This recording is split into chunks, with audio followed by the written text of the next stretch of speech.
well, this is today's lineup. I'm going to ease those holes out with a slightly bigger drill. That's number one. Number two, this has gone off nice and firm. So I'm going to check all these holes and drill these little bits here that I filled and sort the colouring out on that bit. And then I'm going to go back to this. I'm going to clean up these joints properly, and then I shall start doing a little bit of titivating around here to disguise this damage and probably clean the whole thing up. We'll see. So first things first, I'll start going through these holes.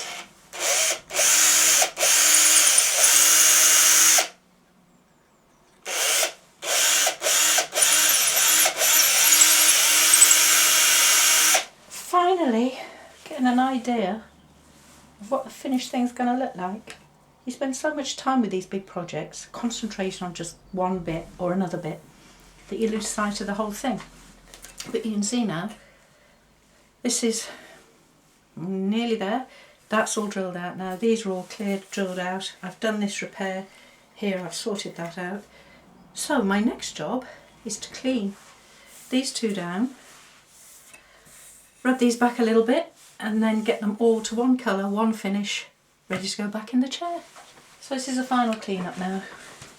These joints here, there's a little bit of hard glue in there, so I'm just going to chip that out of the joint rather than drill it. There's no need, there's not a lot in there. So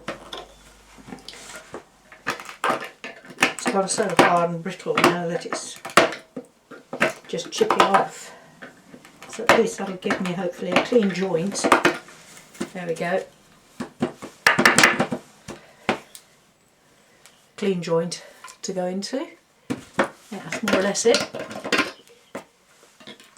So that one's not too bad. So it's these two I'm going to clean up. To do that, I'm going to get a damp cloth, squeeze it right out. And I am just going to get all the dirt of many centuries off it, because that is dirt, not patina. So that's that. So now it's colouring in. Just getting a very fine there, because I don't want to disturb its natural patination too much, but after years of neglect and being in the shed, it's in need of a bit of TLC, so we'll just make it a little bit more evening colour. So I'm quite content with that now. It's more or less all one colour. You can still see where it's worn through here, which I like. You can see it's not quite dry yet, but that's where I want it to be really. So I'm going to set that aside and move on to something else. So next I'm coming back to this front stretcher. So my first job is to prep up these so that they'll fit nice and snug, dry, and do a dry test run of fitting before I reglue it all back together. So I will go around making sure that these are all cleaned down, and when I've done that I'll come back to the final titivation on these bits, the clean like I've just done to the seat rails, and then a final finish and colour. So I've cleaned these up now. So can you see just in there, there is some gaps where little slivers of wood are missing, and likewise this side here. Now I was taught a trick a long time ago, a way you can get around this, and it involves using animal glue. What you do is you dribble a little bit of animal glue into that gap, just enough to fill it. And likewise this side, just flooding that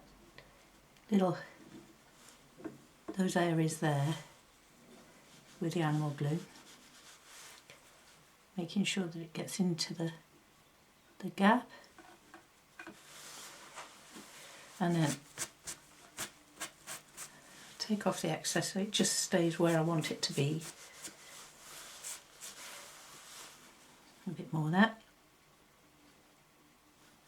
Now animal glue goes cold quite quickly, which is really useful in a case like this, because as soon as that's starting to go off a little bit, I'll show you what to do next so that we can make that kind of disappear almost completely. Okay, this wood's dried off now. The glue's still a little bit tacky, which is exactly as I want it. So what I do now, just around here, where it's the right type of wood, I create some sawdust, and then I push this sawdust down onto the animal glue there, and press it down like that. So what that's doing is it's creating a repair that has come from the wood itself and therefore should become reasonably invisible once this glue finally sets. So there. I'll do the other side now. There we go. There's the other side finished. So I need now to leave that for at least overnight to dry properly, and then I can colour this area to match and it can be finished with the rest of it. So I'll get on with cleaning the rest of this now. Okay, so last job of the day. This has gone off just about enough now. So I'm now going to very quickly put colour over this so that that will also dry in to the glue and the repair that I've made. And this side.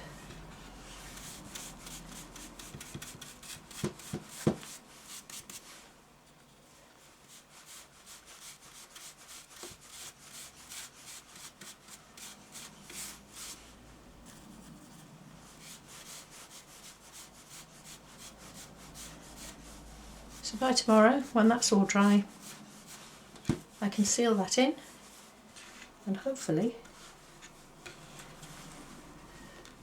it will work well. So we're getting to the exciting bit now. All that remains for me to do now, all the repairs are done, so I've just got to clean up the two legs and then mess about with these and get them more evenly coloured, clean up the joints, and then I can put it all back together again. How exciting!